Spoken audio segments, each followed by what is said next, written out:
Hello दोस्तों, आप सभी का स्वागत है आपके अपने चैनल DS स्टडी क्लासेस में। तो दोस्तों, आज की इस वीडियो में हम चैप्टर 2 कक्षा 10 का जो पार्ट 2 है पॉलिनोमियल्स अर्थात बहुपद, उस पर डिस्कस करने वाले हैं। सबसे पहले हम उस चैप्टर के कॉन्सेप्ट क्लियर करेंगे, उसका बेसिक पढ़ेंगे, फिर उसके एग्जाम्पल क्वेश्चंस करेंगे और फिर एक्सरसाइज 2.1 करेंगे। तो दोस्तों, बिना समय व्यर्थ किए हम अपनी वीडियो को शुरुआत करते हैं और ये वीडियो हिंदी में है, ठीक है। तो यूपी बोर्ड वाले छात्र अवश्य देखें।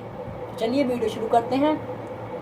तो दोस्तों, जैसा कि आपने कक्षा 9 में बहुपद के बारे में काफ़ी पढ़ा होगा, तो हमारा जो आज का पहला टॉपिक है वह है बहुपद की घात। बहुपद की घात, बहुपद की घात किसे कहते हैं? बहुपद की घात चर x के बहुपद में x की उच्चतम घात को बहुपद की घात कहते हैं। आप लिखा हो मत समझिए, आप प्रैक्टिकल समझिए। जैसे कोई इक्वेशन दे रखी है हमें x² - 2x + 7 = 0, तो इसमें जो चर x है, x की उच्चतम घात किस में है? देखिए, इसमें x की घात 2 है और इसमें x की घात 1 है। जब कुछ नहीं होता तो हम 1 मानते हैं, ठीक। तो चर x में की उच्चतम घात 2 को क्या कहते हैं? बहुपद की घात। तो इसमें बहुपद की घात क्या है? 2। एक और एग्जांपल देखिए इस टाइप का ही। यदि आपको दिया है x² - 3x - 2 = 0, तो इसमें बहुपद की घात कौन सी है? चर x की उच्चतम घात अर्थात 2 भी, इसमें भी 2 ही बहुपद की उच्चतम घात है। एक और एग्जांपल देखिए। यदि आपको दिया है x³ - 6x + 5 = 0, तो इसमें बहुपद की घात पूछ लिया आपसे विकल्प में। इस टाइप के क्वेश्चन ज़्यादातर विकल्प में ही आते हैं यूपी बोर्ड में। यदि आपसे पूछ लिया कि बहुपद की घात कौन सी है, तो कौन सी है? चर x की उच्चतम घात, इसमें 2 है, इसमें 1 है, तो इसमें उच्चतम घात कौन सी है? 3। तो इसमें बहुपद की घात कितनी हो गई? बहुपद की घात हो गई 3। उम्मीद है मुझे आप समझ गए होंगे। चलिए बढ़ते हैं अगले टॉपिक पर। अगला टॉपिक है हमारा रेखिक बहुपद। अगला टॉपिक क्या है हमारा? रेखिक बहुपद। अब देखिए रेखिक बहुपद क्या होता है। रेखिक बहुपद चर x में जब चर x की घात 1 होती है, अर्थात जो चर हमारा x होता है, चर x जब उसकी घात 1 होती है, क्या होती है? 1। चर x की घात 1 होती है, तो उस बहुपद को क्या कहते हैं? उसको बहुपद को कहते हैं रेखिक बहुपद।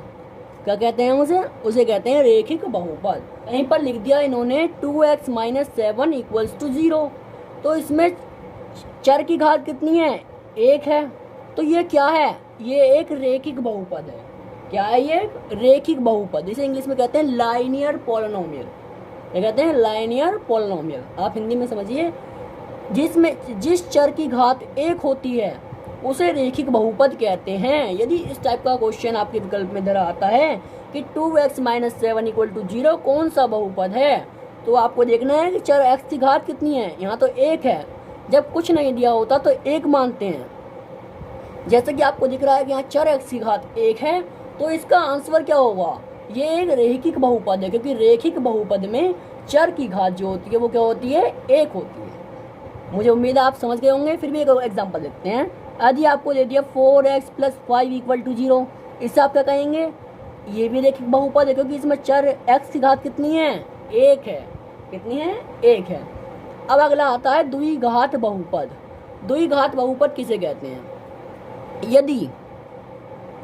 यदि चर में चर x की घात 2 है, तो उसे क्या कहेंगे? द्विघात बहुपद। क्या कहेंगे? द्विघात बहुपद। क्वाड्रिक पॉलिनोमियल इसका इंग्लिश में नाम है, ठीक है। तो अब बढ़ते हैं। जैसे आपको एग्जांपल दे दिया x² - 3x - 7 = 0। अब आप कहेंगे सर यहाँ पर तो इसकी घात 1 है, पर नहीं, क्योंकि हम देखते हैं बहुपद की घात कैसे देखते हैं? जिसमें x की उच्चतम घात रहती है। यहाँ पर x ये है और इसकी उच्चतम घात कितनी है? 2। तो 2 घात वाला बहुपद कौन सा बहुपद कहलाता है? द्विघात बहुपद। देखिए इसके नाम से ही स्पष्ट है, द्विघात बहुपद। द्वि का अर्थ होता है 2, द्विघात तो क्या होता है 2, और घात है ही घात आपकी, तो 2 घात वाला बहुपद क्या कहलाएगा, द्विघात बहुपद। ठीक है, तो अगले टॉपिक पर बढ़ते हैं। अगला टॉपिक है हमारा त्रिघात बहुपद। ये भी बिल्कुल इनकी तरह ही सेम है। त्रिघात बहुपद में क्या होता है, यदि आपको दे दिया 3x³ minus 2x² minus 7x plus 5 equal to 0, यदि आपको ऐसा लिखा हुआ दे दिया उन्होंने। अब देखिए इसमें बहुपद की उच्चतम घात कौन सी है, बहुपद x की उच्चतम घात इसमें क्या है 3 है। यदि आपसे पूछ ले कि बहुपद की घात कितनी है तो आप बताएंगे 3। यदि आपसे विकल्प में पूछ लिया कि ये कौन सा बहुपद है, चूंकि इसमें बहुपद की घात 3 है, चूंकि इसमें बहुपद की घात 3 है, इसलिए ये त्रिघात बहुपद है। त्रि का अर्थ होता है 3 और घात का मतलब घात। चूंकि इसमें बहुपद की घात 3 है, इसलिए कौन सा बहुपद है, त्रिघात बहुपद। चलिए बढ़ते हैं अगले टॉपिक पर। हाँ तो दोस्तों जो अगला टॉपिक है ना हमारा परवलय है, और ये परवलय टॉपिक ना बहुत बहुत इम्पोर्टेंट है, क्योंकि इससे 2018 में ही एक क्वेश्चन आया हुआ है और शायद 2020 में भी आया हुआ है दिस ईयर। परवलय क्या होता है, परवलय इस चीज़ पर आपको आज हम फोकस करवाएंगे कि परवलय क्या चीज़ है, क्या होता है परवलय। यदि कोई ग्राफ बना हुआ है, ग्राफ तो आप जानते होंगे, x x dash y y dash, ये वाला ग्राफ है, और यदि ये एक्स अक्ष को ऐसे इस टाइप से हाफ कर्व, क्या ये हाफ कर्व आधा घूमा हुआ या आधा सर्कल समझ लीजिए, या तो इस तरह या इस तरह काटा हुआ कोई चित्र आपको दिखाई दिए, तो आपको क्या बताना है, ये क्या है, ये है परवलय। ये दोनों चित्र क्या हैं, ये दोनों चित्र ही परवलय हैं। इस टाइप का क्वेश्चन विकल्प में आता है, आपको 3-4 चित्र दे देगा, एक दे देगा ऐसा, एक दे देगा ऐसा, कुछ इस टाइप से 3-4 चित्र दे देगा, उनमें से एक ऐसा दे देगा, और आपसे पूछ लेगा कि इनमें से परवलय कौन है। परवलय इसे इंग्लिश का नाम क्या है, पैराबोला। और आपसे पूछ लेगा कि इसमें परवलय कौन सा है, तो आपको तुरंत देख कर बता देना जो वाई अक्ष पर भी और पर कभी कभार 3 पर भी क्रच कर जाता है। ऐसा नहीं है कि पूरा 4 पे करेगा, जैसा इस टाइप से बन जाए कोई परवलय। आपको बस क्या ध्यान रखना है, आपको इसमें ध्यान रखना है कि आधा चांद बनना है। परवलय में हमेशा क्या होगा, एक हाफ सर्कल सा बनेगा। हाफ सर्कल जहां भी बनता हो आपको दिखाई दे, वो क्या होगा, वो होगा परवलय। ठीक है, उम्मीद आप परवलय समझ गए होंगे। परवलय एक ऐसा रेखिक ग्राफ जो हाफ सर्कल बनाए, उसे परवलय कहते हैं या पैराबोला कहते हैं। चलिए आगे बढ़ते हैं। अब हम देखेंगे क्या, अब हम देखेंगे शून्यांकों का घातों से संबंध। क्या देखेंगे, शून्यांकों का घातों से संबंध, शून्यांकों का घातों से संबंध। अब आप सोचिए शून्यांकों का घातों से संबंध क्या होता है। अब आप सबसे पहले समझिए कि शून्यांक होते क्या हैं ये शून्यांक। आपने इक्वेशन तो बहुत पढ़ी होंगी, 9th में भी 10th में भी बहुत ज़्यादा पढ़ी होंगी। x² minus 2x plus 7 equal to 0, इस टाइप की इक्वेशन को आपने सॉल्व भी किया होगा। यदि आप सॉल्व करना नहीं जानते तो हम एक्सरसाइज 2.2 में आपको सॉल्व करना भी सिखाएंगे। ठीक, जैसे हम इसे सॉल्व करते हैं तो आपको इतना तो याद होगा कि इसमें 2 उत्तर निकल के आते हैं, एक आता है अल्फा, एक आता है बीटा, जिसे हम नोट करते हैं। अल्फा बीटा 2 उत्तर आते हैं, इन्हें इनका शून्यंक कहते हैं। तो किसी भी रेखिक समीकरण, कोई भी समीकरण आ जाए, उसकी जितनी घात होती हैं, बहुपद की जितनी घात, मतलब सबसे उच्चतम घात तो होती है एक्स की सबसे उच्चतम घात जितनी होती है, उसके उतने ही शून्यंक होंगे, उसके क्या होंगे, उतने ही शून्यंक होंगे। अब देखिए जैसा एक ऑप्शन आ रहा है x³ minus 6x² minus 7x plus 7 equal to 0, ऐसा आपको विकल्प में दे दिया। में शून्यंकों की संख्या होगी, आपसे पूछ लिया इस इक्वेशन में शून्यंकों की संख्या क्या होगी, तो आपको क्या बताना है, इसमें बहुपद की उच्चतम घात क्या है, इसमें बहुपद की उच्चतम घात क्या है 3, तो इसमें शून्यांक भी 3 ही होंगे। किसी समीकरण के शून्यांकों की संख्या उसकी घातों की संख्या पर निर्भर करती है, अर्थात जितनी घात उस समीकरण में अधिकतम होंगी उतने ही उसके शून्यांक होंगे। अब आपने एक चीज नोटिस करी कभी जीवन में, कभी आपने नोटिस किया होगा कि इसे शून्यांक क्यों बोलते हैं, इसे शून्यक ही क्यों बोला जाता है, कुछ और क्यों नहीं बोलते। अब जानिए शून्यक का क्या महत्व है। शून्यांक का महत्व, शून्यांक जो होते हैं इनका महत्व क्या है। शून्यांक क्यों कहते हैं ना शून्यांक, इनका नाम में शून्यांक क्यों आया। शून्यांक का मतलब है जो इनकी वैल्यू निकल कर आती है ना अल्फा बीटा, यदि इन्हें हम x की जगह इक्वेशन में रख दें तो इनसे जो इक्वेशन सोल्व होगी उसका मान 0 होगा, अर्थात उसका मान कितना होगा 0 होगा। किसी भी शून्यांक को समीकरण में रख देने पर x के स्थान पर उसका मान 0 हो जाता है, इसलिए इन्हें शून्य कहा जाता है। तो मुझे उम्मीद है कि आपको मेरे साथ पढ़कर मजा आ रहा होगा। तो चलिए बढ़ते हैं इस चैप्टर के 2.1 के बेसिक के सबसे महत्वपूर्ण पॉइंटों पर। जिस टाइप के क्वेश्चन 2020 में भी आए हैं, 2019 में भी आए हुए हैं, प्रीवियस ईयर में ये सारे क्वेश्चन आए हुए हैं, इनमें से ही आते हैं सब विकल्प में छटकर। तो 2.1 के सबसे महत्वपूर्ण ग्राफिकल क्वेश्चंस पर बढ़ते हैं। तो चलिए पहले इन्हें समझते हैं, उसके बाद इनके 2.1 की प्रश्नावली करेंगे। देखिए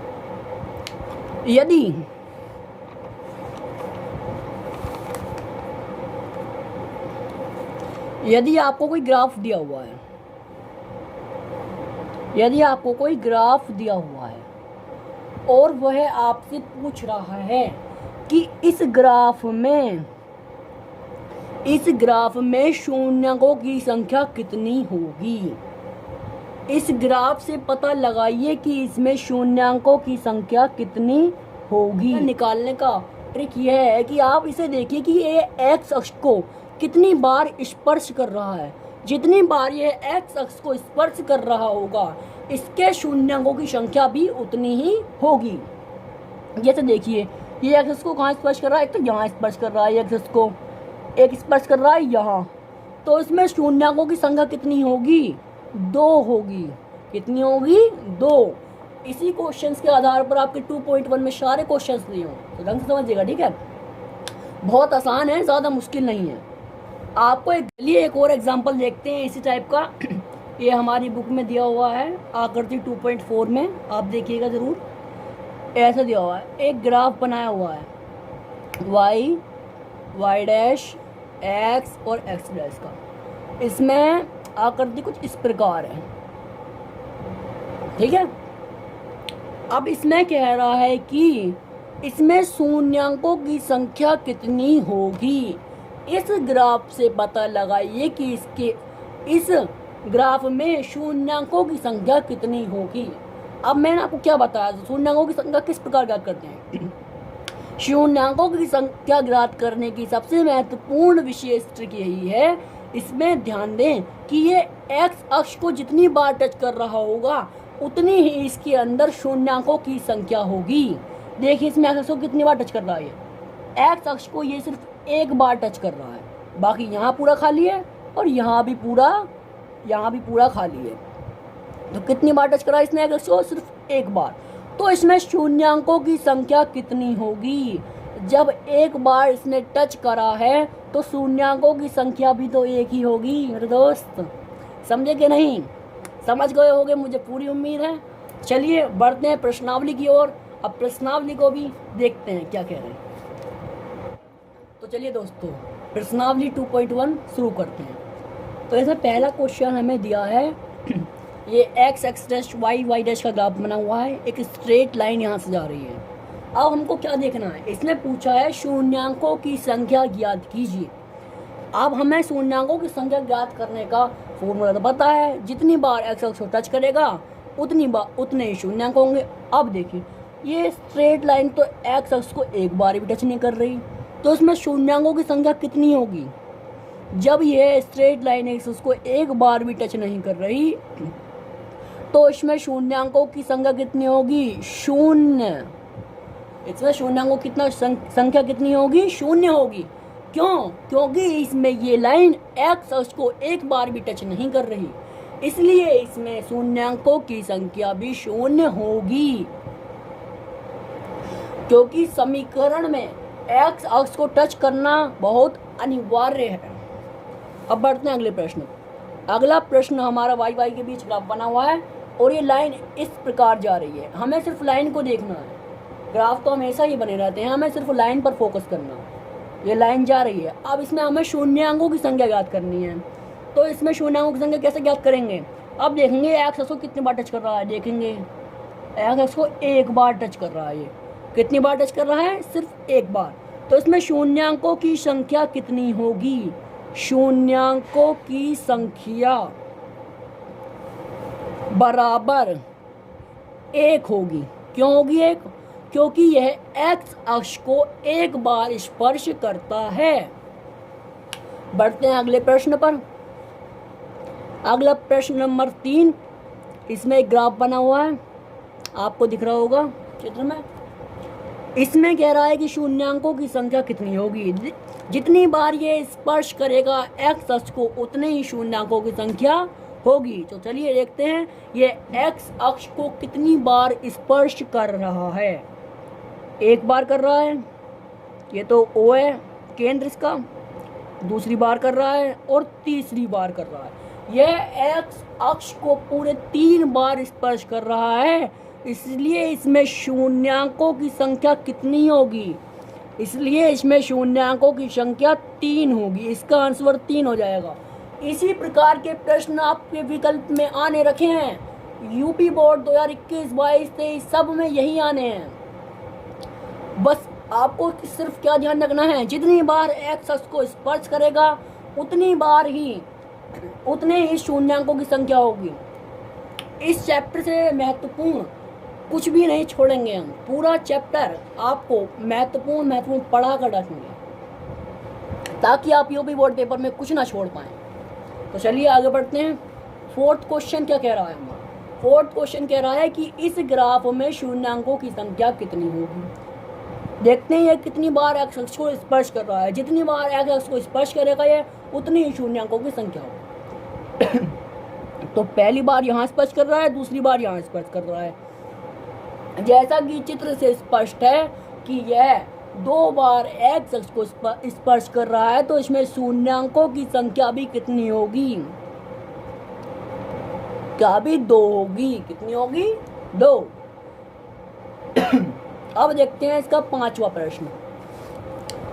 5वें प्रश्न में पूछा है शून्यांकों की संख्या कितनी होगी। 2.1 प्रश्नावली में सिर्फ शून्यांकों की संख्या वाले ही प्रश्न। आप खोलकर देख लीजिएगा अपनी बुक को। 2.1 प्रश्नावली में सिर्फ शून्यांकों की संख्या वाले ही प्रश्न हैं। अब देखते हैं ये कितनी बार एक्स को स्पर्श कर रहा है। 1 बार, 2 बार, 3 बार, 4 बार। यह पूरे 4 बार एक्स को स्पर्श कर रहा है। अतः इसमें शून्यांकों की संख्या 4 होगी। कितनी होगी? इसका आंसर क्या होगा? 4 होगा। चलिए बढ़ते हैं अगले और अंतिम प्रश्न पर। अगला और अंतिम प्रश्न काफ़ी इंटरेस्टिंग है, काफ़ी इंटरेस्टिंग ग्राफ बना हुआ है। इसमें हमसे पूछ रहा है कि शून्यांकों की संख्या कितनी होगी। तो चलिए बताते हैं। यह एक्स को जितनी बार स्पर्श कर रहा है, उतने ही इसमें शून्यांकों की संख्या होगी। तो यह 1 बार, 2 बार, 3 बार, यह एक्स को 3 बार स्पर्श कर रहा है। अतः इसमें शून्यांकों की संख्या कितनी होगी? शून्यांकों की संख्या बराबर 3 होगी। कितनी होगी? 3। अतः इसका आंसर 3 होगा। तो मेरे प्रिय दोस्तों, मुझे उम्मीद है कि आपको ये वीडियो पसंद आई होगी। पसंद आई है तो एक लाइक कीजिए और प्यारा सा कमेंट जरूर लिखिए। और आप जिस भी चैप्टर की वीडियो चाहते हैं उसका भी कमेंट हमें लिख सकते हैं। आप हमारे टेलीग्राम चैनल को ज्वाइन कर सकते हैं और हमें फॉलो कर सकते हैं।